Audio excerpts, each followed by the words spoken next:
Well, for those of us who struggle with hearing issues and those of us who are wearing hearing aids, masks present a real communication issue. And I'm so glad Dr. Angela Graves of the Hearing Healthcare Center is here to talk about this topic, because I do struggle with it every day. Good morning, Angela. Good morning. So what can we do? I mean, the masks are there, we have to wear them, and it is hard to understand people sometimes. Well, they're very hard to understand people through a mask. We get 30% of our speech understanding from facial cues. And if I put this on and I tell you that I have a dog named Levi, you're going to hear my voice. But if you have a high frequency hearing loss, you're going to miss those cues that really help with speech understanding.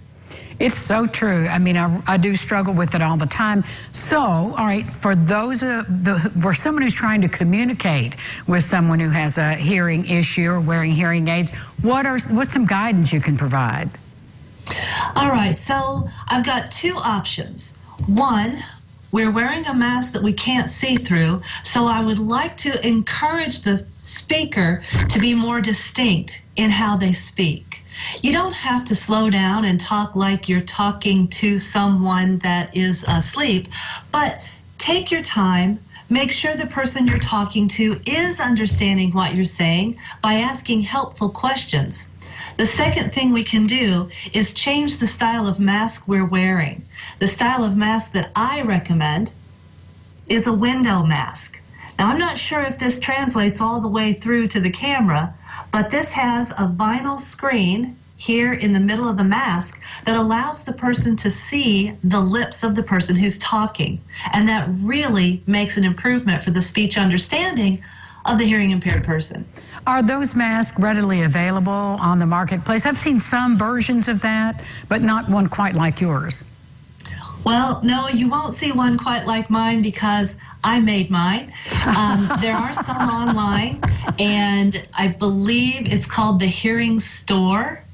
And those masks, I believe, run $15 a piece plus shipping and handling, and you have to wait about 2 to 3 weeks to get them. But still be worth it all the way around. That's really cool. Is it ventilated around that plastic mouthpiece? No. It is absolutely following CDC recommendations with a high thread count cotton on the outside and a flannel cotton on the inside. There is absolutely no space around this mask, around this window, but it does tie. We can use ties or elastic, and mine goes around the top. That way, when I pull it off, I don't knock off my hearing aids. That's another issue that people with hearing loss and hearing aids have with the masks. When the elastic goes around the ears, they pull the mask off and the hearing aids go flying.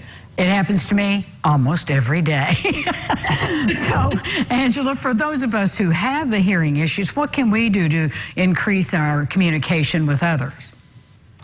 So we have to make sure that the person you're talking to is looking at you. Because when that voice goes away through the mask, we're really going to lose a lot of speech energy. Let the person you're talking to know that the masks cause issues and you really need them to focus on you when they're talking. And then the final thing that I think is really awesome, there are some hearing aids that have a mask program available. Talk to your audiologist and see if he or she can add a mask program to your hearing aids. And what the mask program does, it adds back into the amplification more of those high frequencies that the masks are taking away. This is great information. You have made my day, Dr. Graves. Thanks so much. It's a joy to talk to you. Take care. Talk to you soon. We'll be back with more Lifestyles after this message. Stay with us.